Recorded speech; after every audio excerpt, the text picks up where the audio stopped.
Y ahora, para cerrar este homenaje en este acto de 54º aniversario de la masacre de los 8 de la 20, con la consigna de memoria y lucha por la paz, antiimperialistas ayer y antiimperialistas hoy, le vamos a invitar a ir acercándose para dar la palabra al senador y al secretario general del Partido Comunista del Uruguay, Óscar Andrade.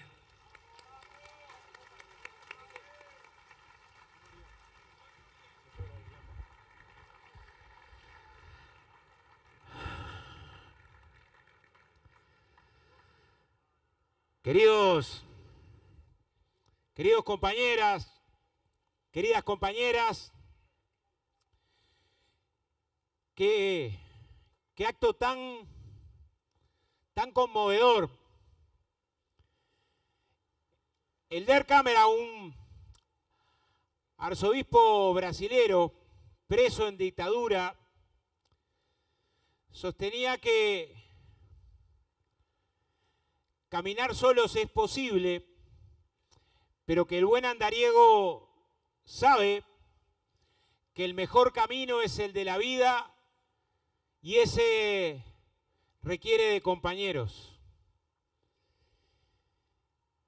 Este local atravesó uno de los momentos más dramáticos, es uno de los crímenes políticos más aberrantes de la historia nacional.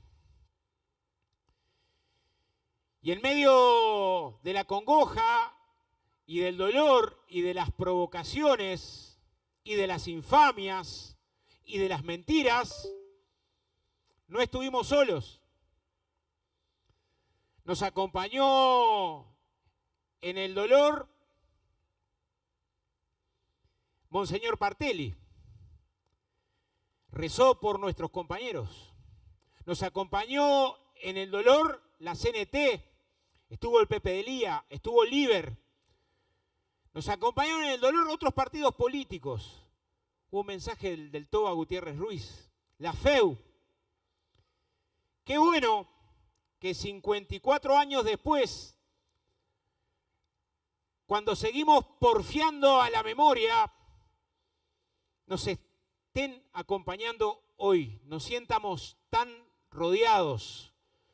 No nos va a alcanzar la vida para agradecer ese gesto profundo, humano, de solidaridad. Decidimos convocar este acto con una consigna que nos parecía la mejor forma de homenaje, que es esta: antiimperialistas ayer y antiimperialistas hoy. ¿Por qué? Porque este crimen brutal, aberrante, tiene una larga historia de acumulación que hoy conocemos. Hoy tenemos los archivos desclasificados, las fichas de nuestros compañeros que desde el año 47, cuando se crea la División de Inteligencia y Enlace, que tiene como propósito perseguir al movimiento obrero organizado, año 47. Hoy conocemos los archivos que se desclasificaron en el 75 del documento de seguridad número 68, que establecía la militarización por los recursos naturales de América Latina, en esa mirada yanqui de pensar el hemisferio como propio, vieja como el tiempo. Nos rasca, y en 1851 Daniel Webster, secretario de Defensa, ya sostenía que un problema que los Estados Unidos tenía que resolver, el gobierno de los Estados Unidos, porque no es lo mismo el pueblo de los Estados Unidos, que también hoy está en la calle rechazando la barbarie de Trump, de esa nación estructuralmente racista, sostenía: la divina providencia ha destinado que nuestros recursos naturales están desparramados en otros países como fundamento para quedarse con el carbón japonés unos años por delante. Ese gran escritor y también antiimperialista que era Mark Twain sostenía: la historia no se repite, pero rima. Uno escucha a Trump hoy hablando del petróleo venezolano como su petróleo y es la misma referencia, la misma convicción. Pero acá también en La Teja, en el 55, es que asesinaron a María del Carmen Díaz en la huelga de Ferrosmal. Ese mismo año es que en Tacuarembó le prendían fuego a los libros del Bocha Benavides, del Tata Vizcaya. Al año siguiente, primer muerto mártir de la industria frigorífica. En el año 58 la huelga arrocera, que es brutalmente reprimida al llegar a 33 por el ejército. El Obreros y Estudiantes Unidos y Adelante, que tuvo mucho de poesía, de convicción, de movilización y de encuentro, pero también de represión. El asesinato de Arbelio Ramírez, cuando nos visita el Che y deja una sentencia en esa conferencia de prensa. No hay entre el artiguismo y lo que estamos haciendo en Cuba nada que nos diferencie. Los atentados contra los locales, contra el local nuestro de Sierra, el incendio que le costó la vida a un bebito de 5 meses, Olivio Pires en el año 62, las bandas fascistas, la acción contra Soledad Barret tatuándole las vásticas, las medidas prontas de seguridad que empezaron a cabalgar. Claro, todo eso da un giro más profundo en el gobierno de Pacheco, pero el proceso social del golpe es un proceso largo en una América Latina además sacudida por golpes de Estado. Sacudida. La historia no se repite, pero rima. El año pasado denunciábamos la situación que se está viviendo en Panamá. Parte de esa situación es una empresa con larga historia en el continente, la United Fruit Company, que cambió de nombre, pero es la misma.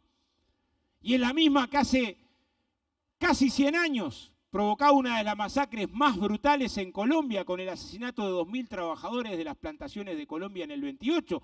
Y fue el actor fundamental del golpe de Estado en Guatemala, que le costó la vida en ese proceso de golpe a lo largo de las décadas a 200.000 guatemaltecos. Por ahí andaba el Che, que se tuvo que exiliar en la Embajada de México. Y ese aprendizaje en Guatemala le permitió decir, cuando los barbudos entraron en La Habana, que Cuba no iba a ser otra Guatemala. Y cuánto les duele a los gringos que Cuba no haya sido otra Guatemala. Miren, hoy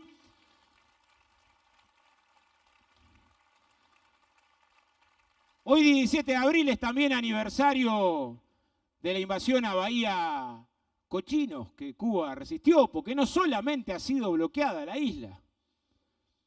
Sabotaje, guerras bacteriológicas, hasta el dengue le inyectaron a más de 300.000 cubanos en la década del 80, bombas contra hoteles. Pero esto de hoy es una salvajada. Y si algo aprendimos cuando recibimos con mucho orgullo este carné, que es el mismo que tuvieron los 8 compañeros que esa noche fueron fusilados, es que ante la barbarie no se puede ser neutral. Es que ante la barbarie no se puede ser indiferente. Por eso el partido organizó hoy en distintos puntos de Montevideo y del interior espacios para vender un bono, juntar medicamentos, para mandar aunque sea una frazada para Cuba, que está sufriendo un bloqueo brutal, inhumano y genocida. Antiimperialistas ayer y antiimperialistas hoy. Porque, compañeros y compañeras, de alguna manera,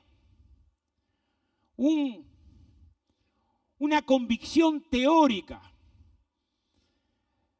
una convicción profunda, que es la unidad social y política de los pueblos latinoamericanos, para pensar una segunda emancipación, tuvo en la agresión y en los golpes su catalizador. Parte de los desencuentros que tuvo el movimiento sindical para encontrar su unidad se aceleraron cuando el golpe de Estado en Brasil. Tanto es así que el secretariado, la coordinación de la CNT, antes del primer congreso, ya había resuelto que en caso de golpe de Estado en el Uruguay, la respuesta iba a ser la huelga. Y después Congreso del Pueblo, y después primer Congreso de la CNT, y este año va a ser un año que va a estar marcado por los 60 años de la unidad de la clase obrera, ejemplo en el mundo. Porque miren, la situación actual es abrumadora, es abrumadora. Hace poco, Trump, que se cree dueño del mundo, llegó a anunciar el fin de una civilización, como un Twitter, como un meme. Es terrible. Qué orgullo que el 24 de marzo, cuando se conmemoraban los 50 años del golpe de Estado en la Argentina, en el marco de la reunión de centrales sindicales del Cono Sur, quien levantó la voz para reclamarle a las demás centrales sindicales ir a un conflicto, a una movilización latinoamericana para enfrentar al imperialismo, haya sido el PIT-CNT de Uruguay. ¡Qué orgullo esa clase obrera! Por su unidad, por su clasismo, por su compromiso, por su internacionalismo, por su convicción. No es por casualidad que entre la tarea de las tareas que queremos resolver es la unidad del bloque, que implica así la defensa de los avances, de las conquistas que el pueblo hace en el marco de un gobierno, pero es la unidad del bloque. El entrelazamiento con la academia, con el movimiento cooperativo, con los colectivos de derechos humanos, con los colectivos feministas, con el movimiento sindical, con los jubilados.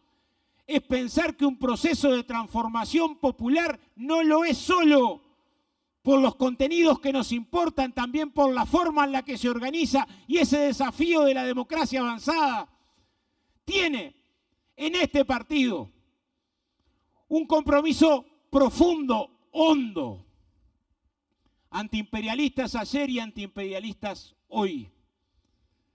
Ese proceso de represión contra el campo popular y el movimiento sindical en particular. Porque hay que mirar los más de 5.000 presos en el proceso del Pachecato. Eran dirigentes sindicales por destrozo. Porque el Uruguay tuvo que después enterrar estudiantes como Líber, Hugo, Susana y tantos. Hay una historia larga, porque la fundación del Frente Amplio, esa conquista de la clase obrera y el pueblo, que articula, confluye en la historia propia del país, la lucha de los trabajadores y las trabajadoras de casi un siglo y de la intelectualidad y de las capas medias y el artiguismo, y da una respuesta unitaria ejemplar de unidad en la diversidad, se construye en un momento dramático, ya con desaparecidos, con torturas de manera sistemática en las comisarías y en los cuarteles, con una campaña electoral que el Frente Amplio tiene que desarrollar con el intento del asesinato a Sereñi, con un asesinato en Rocha de un botija de 8 años y otro un trabajador en el Cerro, con el ejército en la frontera del Brasil movilizado en caso de triunfo de la izquierda. En esas condiciones tan complejas se forjó la unidad.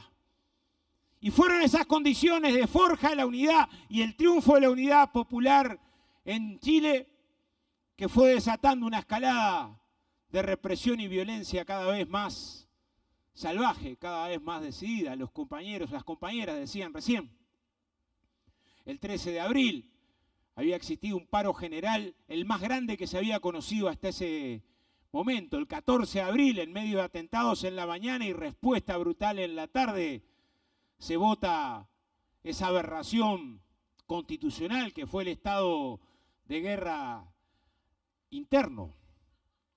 Llegábamos a esa noche con atentados en casas de compañeros, de Quijano, de Crotogini.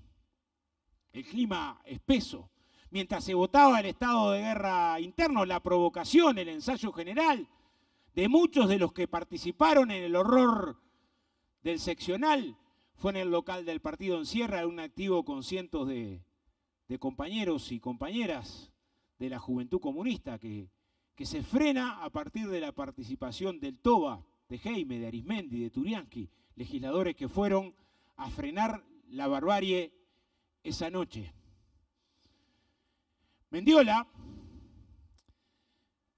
quedó emplazado en la mañana en un allanamiento que hubo en el local.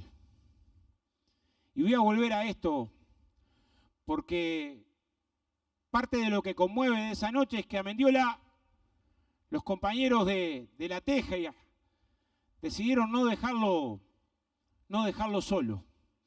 Si será importante la memoria y la lucha, y hoy esa convocatoria de memoria y lucha tiene un contenido. La historia no se repite, pero rima. Miren, nosotros en diciembre convocábamos a un congreso diciendo: estamos en uno de los momentos más peligrosos para la humanidad. De todas formas, una vez que se pone en ejecución esta barbarie de guerra prolongada, de ruptura plena de cualquier norma internacional, no deja de conmoverte. Pero se veía venir un imperio en declive que históricamente fue supremacista, que lo cuentan los inmigrantes hoy en Estados Unidos, perseguidos de manera brutal, en medio de un colapso ambiental, con un incremento del gasto militar pornográfico. Hay una lógica que uno pone y es un papel de calco de lo que nos llevó a las carnicerías de la Primera y la Segunda Guerra Mundial. Y uno repasa esa historia y lo que se precisan son voces que denuncien claro esa barbarie. Todas nuestras actividades este año, todas, van a estar marcadas por la lucha por la paz, que es la denuncia del imperialismo y del saqueo. La lucha por la paz es la denuncia de un sistema que organiza la economía de forma tal de ponernos al borde de la cornisa. Claro, Arizmendi tenía una orientación en la que sostenía que el camino era unidad de pueblos y gobiernos para construir una independencia definitiva, inspirados en esas primeras luchas de independencia. La de Haití, la que inspiró a que Bolívar aboliera la esclavitud, la que tuvo acá Artigas, corajudo, caudillo popular, ensayando una reforma agraria sobre la perspectiva de que los más infelices tenían que ser los más privilegiados. Esa historia popular profunda que lo acompañó en la redota. Bueno, esa historia larga hoy está complicada. Está complicada porque la unidad de gobiernos, cuando tenés gobiernos como Milei, ¿qué te han hecho Argentina? Hace poco votaba en la ONU a favor de la esclavitud junto con Netanyahu y Trump. ¿Qué te han hecho? Nos demuestra lo que está pasando en la Argentina, que hay que ser críticos, pero es una torpeza ser indiferentes a la forma concreta de gobierno, porque la forma concreta de gobierno es una expresión de las luchas del pueblo. Y no hay duda que gobiernos de la derecha generan mayores dificultades para las luchas de los pueblos que gobiernos nacidos de las luchas populares. Y esa perspectiva es una perspectiva histórica, clara. Miren, compañeros, solo decíamos, tenemos una enorme responsabilidad. En medio de esta agresión del imperialismo, lo peor que puede pasar es dividirte. No hay que ir muy lejos, alcanza a ver lo que está sufriendo ahora el pueblo de Bolivia por la agresión externa, sí, pero por la división también. Y este es un partido clasista, internacionalista, con una perspectiva socialista, pero profundamente unitario, y heredamos de Arizmendi que somos patriotas, uruguayos, frente amplistas y comunistas. Y tenemos el desafío teórico práctico de entrelazar esas banderas. Este acto es un acto que se hace además al año de haber reconquistado el gobierno.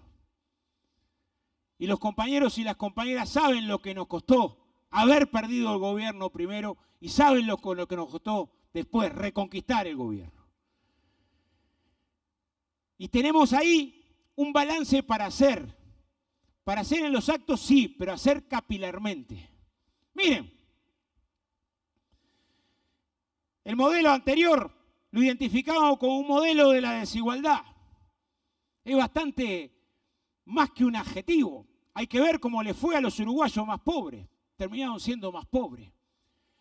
Y pelear contra la desigualdad es poner arriba de la mesa un conjunto de mecanismos, un conjunto de iniciativas. Y algunas de este primer año son conquistas del pueblo uruguayo. ¿Suficiente? Seguro que no. Pero por primera vez el asalariado rural logró convenio colectivo que tiene, aparte del salario, mejoras y beneficios. Y por primera vez el trabajo doméstico tiene arriba de la mesa categorías laborales. No hubiera sido esto posible en un gobierno de derecha. ¿Alcanza? No. No, porque hay que hacer que esos beneficios se plasmen. Y eso es mucho más que firmar un convenio. Es construir organización desde el pie. Cuenten para eso con este partido, que si algo sabe es de organizar. Es de estar en territorio. Es de visitar los pagos. Miren, solo tenemos un desafío enorme. Lo decía Natalia. Tenemos que hacer un esfuerzo enorme en el presupuesto educativo. ¿Por qué? Porque buena parte de los dramas del país nacen en la educación. Pero tampoco despreciamos que una cuarta parte de los gurises de secundaria y UTU va a ser becado. Y eso no es algo que un gobierno da. En todo caso, la lucha del pueblo generó poner arriba de la mesa el derecho a la educación. Y queremos traducirlo como una conquista, con gremio estudiantil, con movilización, con pensamiento crítico, pensando además que este año tenemos que llegar a un gran congreso de la educación que ponga a prueba, que ponga perspectiva, acercar orientaciones programáticas que permitan construir derechos. Esta semana que viene se pone arriba de la mesa una vieja aspiración del movimiento sindical, del programa del Frente Amplio, que de alguna manera tiene que ser el centro, que es la Estrategia Nacional de Desarrollo. Miren, no se pueden resolver los problemas de las desigualdades internas si no tenemos una hoja de ruta clara para resolver las desigualdades que tenemos como región subdesarrollada y como país subdesarrollado. Y ese es el problema del trabajo. Y el problema del trabajo no se resuelve, como plantean los neoliberales a lo Milei, con la poda de derecho y la disponibilidad arbitraria. El problema del trabajo es políticas activas, como algunas que vamos a votar este mes, que salieron del Ministerio de Trabajo y que presentó Yamandú, para atender a las mujeres jefas de hogar, para atender al empleo juvenil, para atender a las personas con discapacidad, para pensar salida al liberado, porque no resuelve el mercado esos problemas, los profundiza. Y la defensa nuestra es políticas públicas para atender al que está peor. Ser artiguista es poner primero a los más necesitados. Y ese no es un problema técnico, es un profundo problema político. Los dramas y las desigualdades que el Uruguay tiene son tan grandes que estas medidas no alcanzan. Está claro que son insuficientes, pero no es buena idea despreciar las conquistas porque sean insuficientes, porque lo que uno está despreciando no es la gestión del gobernante.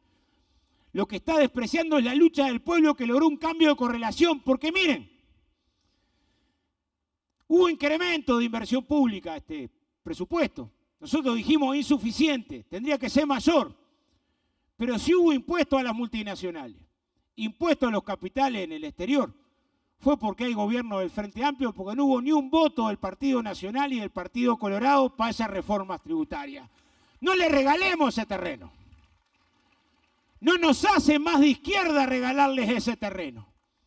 Dicho esto, como es tan dura, como la mitad de los gurises del país viven en viviendas que están en precariedad, como 1 de cada 4 adolescentes de entre 16 y 18 años estuvo tan profundamente triste que dejó todo tipo de actividad, eso es causa de los pueblos y no admite mucha demora. Por eso es que este partido respalda el planteo del PIT-CNT de un 1% a los más ricos para atender la emergencia social. No es contradictorio con lo anterior, se complementa.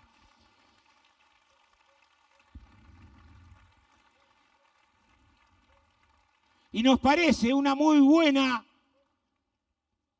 resolución la que este mismo día tomó la mesa representativa de la central como base para un acuerdo del diálogo de seguridad social, que entre otras cosas recupere la edad jubilatoria a los 60 años, reduzca el lucro en la SAFA, vaya por un sistema de cuidado más robusto, pero particularmente atienda la cuestión de la infancia. Y tenemos que hacer un esfuerzo.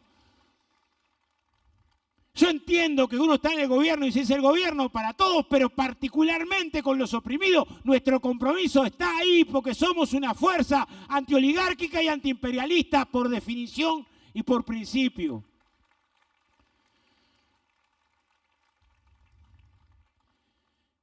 Y porque hay temas sobre los que tenemos que tener claridad. Al mundo le faltó claridad. Tenemos a Trump así de suelto porque le faltó claridad. Porque somos la generación que vio el genocidio en Gaza y no pudimos frenarlo, construir la fuerza para frenar esa barbaridad. Y hoy tenemos esta situación de amenaza al planeta entero. Hay temas con los que hay que ser claros. Miren, solo tenemos un montón de desafíos este año. El Congreso de la Educación, la Estrategia Nacional de Desarrollo. Tenemos el desafío de encontrar acuerdos en el diálogo de seguridad social. Tenemos el Congreso del Frente Amplio y precisamos un Congreso del Frente Amplio participativo, discutidor, unitario, con iniciativa, vivo en territorio, que se mire a sí mismo y formule y reformule y construya organización. Pero no nos olvidamos de lo embromado que llegó a estar el Frente Amplio, de lo complicado que era atender las bases. Y parte de la iniciativa fue la juntada de firma para enfrentar la LUC y después el Frente Escucha para recuperar desde el pie el gobierno. Y miren, en esas, el Frente Amplio en la conducción tuvo un compañero que venía del movimiento obrero, a Fernando. Y también queremos en este acto anunciar nuestro apoyo a Fernando Pereira para la presidencia del Frente Amplio, para que se siga complicando un poco la vida, para poner al Frente Amplio en la cancha.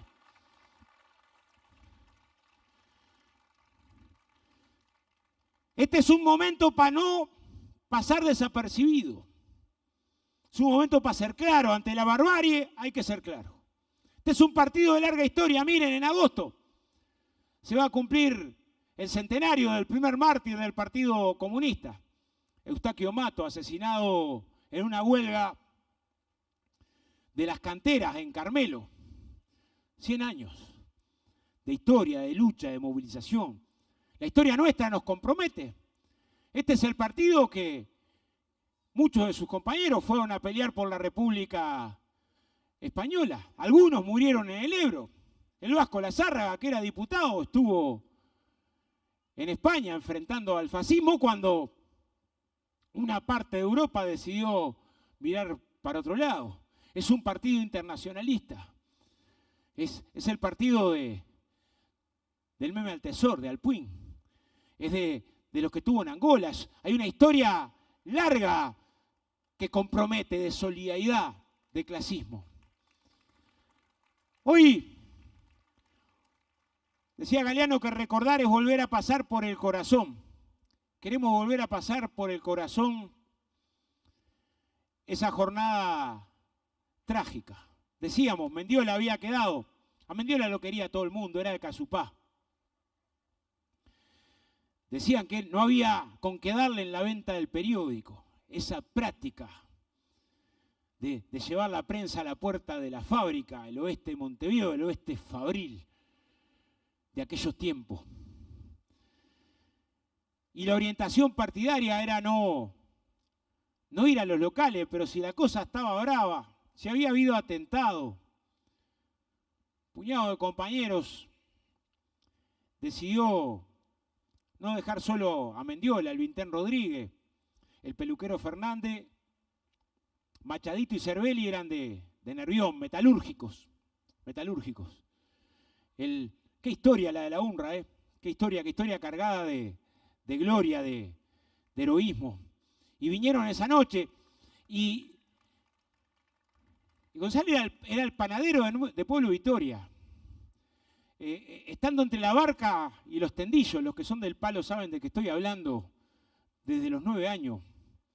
Tenía 21 y lo único que pidió cuando se vino para acá es que no se enterara su mamá, porque se iba a andar preocupando. No quería que la madre estuviera preocupada de más.